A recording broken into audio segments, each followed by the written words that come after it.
Welcome to Living in Fiction. My name is Arthur Aguirre. I'm a professor in leadership and communication. Living in Fiction is an edutainment podcast where we look at some of the best movies, some of our favorite movies, and some ridiculous movies to see what we've learned to avoid, and what's inspired us.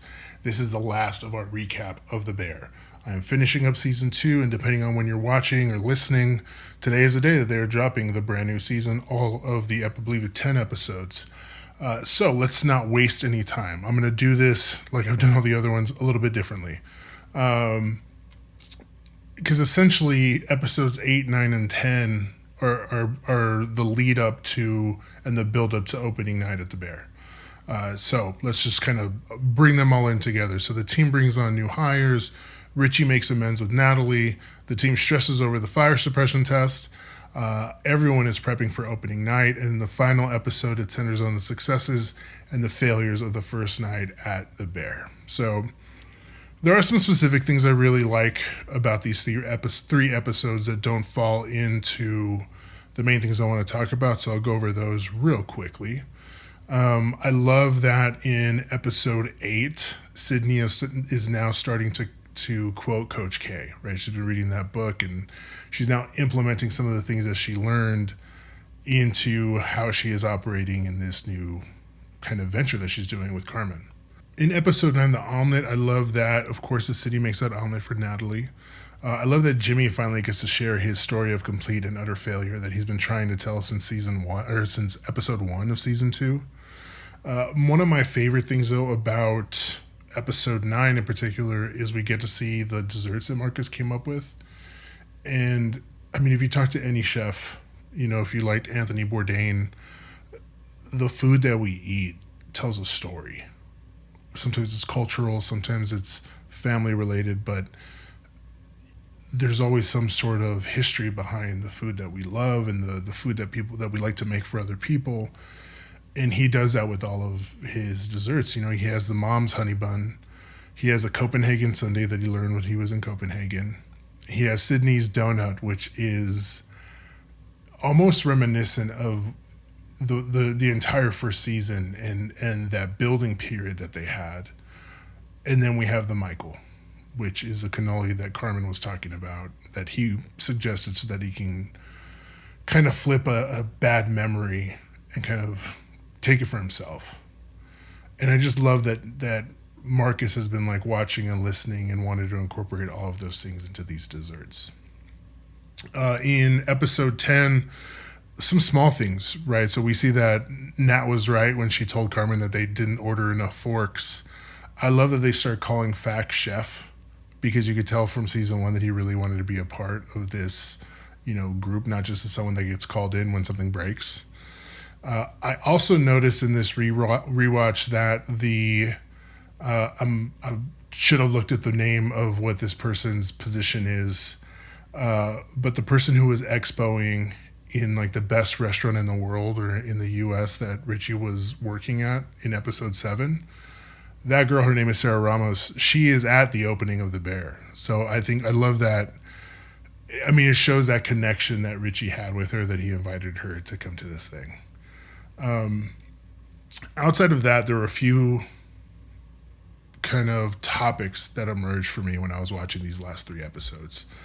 The first thing is that we all want to feel like we belong and that we're supported. We see this we've seen this throughout the entire series, but it really stuck out to me in this episode. We see that between Ibra and Tina. Ibra finally comes back and he's trying to find a place back at the restaurant. And Tina, of course, gives him a hard time, but then just reassures him, you have a team behind you. We're going to support you and get you through this. And that's all he wanted to hear.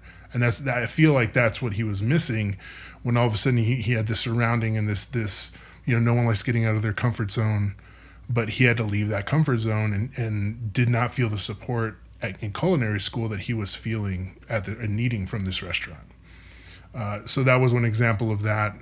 The other thing that stuck out to me, which is similar about having that support, is when Richie comes back and apologizes to Natalie. He's wearing his suit now, and he specifically says, "I didn't know where I fit, and I'm sorry if I took anything out on you and treated you like shit, because I actually think we could fit together." And you could see it's a really humbling moment where he's acknowledging not just the way he messed up at the restaurant, but where it's coming from, and the fact that he was missing that purpose. And it's almost like heartbreaking at the end when he says, "I'm wearing a suit because it makes me feel better about myself." And so almost making that connection for you, that I was treating you poorly because I wasn't feeling great about myself in the place I was at, and I was trying to force myself to fit in where I didn't feel like I belonged. And again, once he realized when Carmen sent him to that restaurant in episode 7 that he was building him up and trying to show him, this is what we're trying to do and you're a part of it, that's when everything clicked. And again, I think we need to find a way of making people feel loved and supported and heard. Another big lesson is knowing when to apologize, when you're the one that's at fault, when you know you've hurt someone, regardless of the intention, when you've had that kind of an impact, taking the necessary steps to rectify that. The other thing that stuck out to me, and we'll probably touch base on this again when it comes to the final episode, but particularly in episode 8, we really start seeing a little bit of the conflict that's starting to emerge between Carmen's new relationship and his place here at this new restaurant. And it's very similar to the conversation I had about family in the last episode, or in the last episode of this podcast, where when you are in a romantic relationship, you are trying to navigate multiple relational dialectics. Similarly to the family one, you have that openness versus protection, where you want to feel comfortable sharing things, but you also want to protect yourself and still have that ability to just close off certain areas of yourself. Like how open do I want to be to this person? How much do I want to let them in? And we see that from the jump with Carmen when he didn't even give her the right number. And so you can see that inching closer and opening up just a little bit more from Carmen. That's also part of social penetration theory, which I believe we've talked about before, where you kind of share the outer layers of yourself first before you start getting a little bit deeper. It also happens with Sydney in episode 9 when they each start sharing their fears with one another. That is another step in their relationship. Kind of jumping ahead here, but we had to wait a year or more to go from season 1 to season 2. But if you think about the timeline, it is very quick. In terms of at most maybe we're thinking that it's like 6 months total, season 1 and season 2, and so that's. It's not just trying to run a restaurant. Like Sydney and Carmen are still trying to get to know each other. And so the fact that they're finally in episode 9 sharing their fears with one another, that is a big step forward in their relationship. Going back to Carmen and Claire, the other relational dialectic we have is autonomy versus connection, where you want to have that individuality. You want to be your unique person and be able to do whatever it is that you want to do. But you also want to feel connected with someone. It doesn't mean you want to feel suffocated by someone and you have to check in and, all of that. And you have to find that balance. And lastly, there's novelty versus predictability. And where, that is essentially wanting something brand new versus wanting something that has a pattern that you're expected and that you're comfortable with. And you see that quite a bit right now with Carmen and Claire. Particularly on Carmen's side, where working in a restaurant can feel so unpredictable that it becomes predictable. Like the chaos becomes something that you've come accustomed to. And you can see his hesitation in the opening of episode 8 when he's having that conversation with Claire, that he's nervous about what this new relationship is. And he's waiting for the other shoe to drop. So we are constantly in romantic relationships trying to balance all of these different relational dialectics. In episode 9, what I want to talk about real quickly before we move on to the last thing I really wanted to focus on. I think it's important in these kinds of situations, especially when there's tension, that you are clear about what you need and what you want. A lot of folks avoid conflict. They don't want to get into it. And a lot of folks don't want to ask for things, whether it's for help or just things that they want. And at one point, Carmen and Sydney are kind of getting at each other. And she finally says, I need your focus like you need mine. And a little, she's finally, you've seen these spurts of her getting frustrated with the process. And she finally says something. And a little bit later in that episode, Carmen comes back to that and says, "You deserve my full attention." And that's when they start sharing their fears about everything. And they kind of get on the same page there. And they reassure each other that they're going to be there for one another. And that's important, right? You ask for something. It's also important that if someone is asking you for something, at the very least you're listening to what their needs are and what they're asking for, and giving them some sort of feedback and following that up with some action. So those are the big thing that stuck out to me for episode 9. And a couple things that I want to talk about for this last episode. One, going back to Carmen and Claire, there is something called social exchange theory. And it is a weird way of talking about romantic relationships, but it's something that we inherently do whenever we're in them. We are drawn to people, typically. There's a whole psychology, and I'm not a therapist, that goes into some of the differences that might go on here. But we are often looking for someone that offers us benefits without too many associated costs. And I know it sounds weird. It sounds like very businessy. It sounds like an investment that we're making. And it really is, right? But we are looking for equity. We are looking for a positive return on what we're getting from this relationship, like with love and affection and connection and building a family, whatever it might be. But there are going to be some things that you have to give up. Like maybe you do have to check in with someone. Maybe the life you dreamed about before having kids is going to be radically different, or the life you thought about when you were single is going to be different than when you're with somebody. And so we are constantly trying to figure out, is this person worth what I'm having to give up?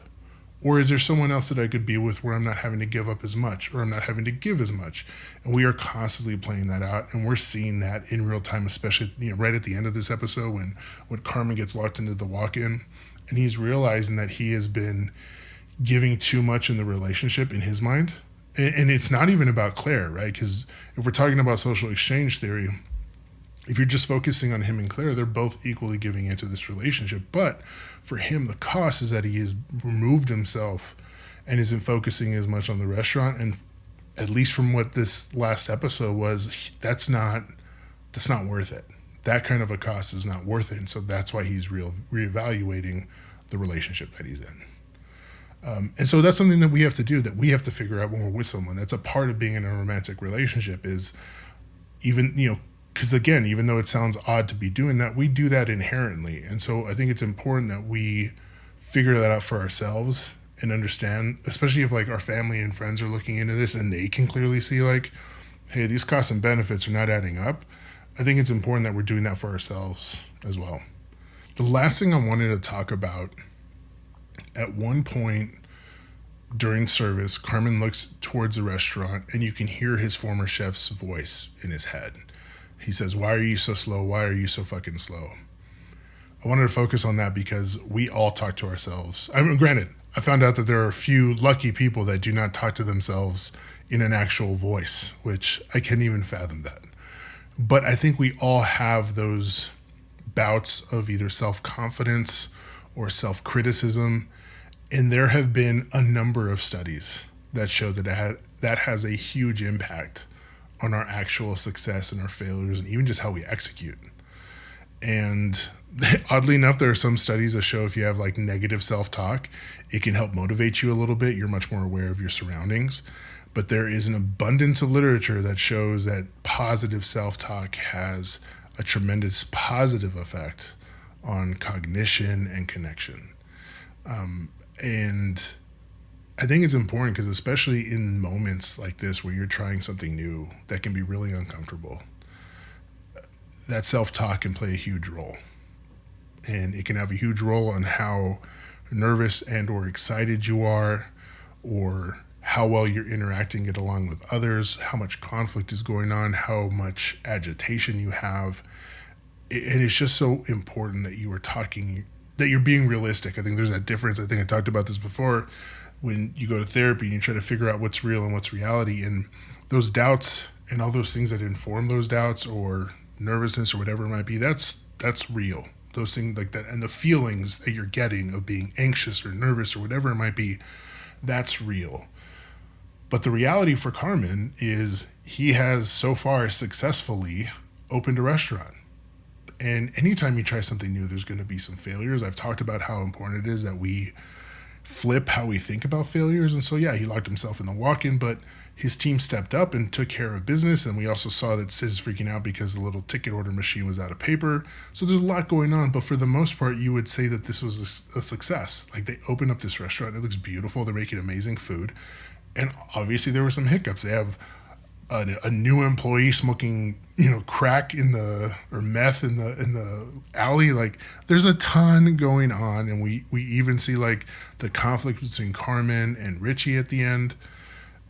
But the way we talk to ourselves and the reality of what's really going on, sometimes those they're not accurate, right? Carmen successfully opened up this restaurant with this chosen family, and it is good and it is great, but he is still in the middle of that, having this negative self-talk and those doubts. And I just hope if you're ever in that situation, and I'm talking to myself too at this point, that you can reassure yourself that you are capable and you are intelligent and you have a ton of strengths.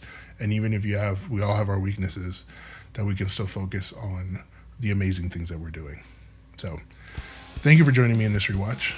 From now on, I'll be doing one episode a week of season 3. So these episodes will be a lot shorter, but I am very excited for season 3.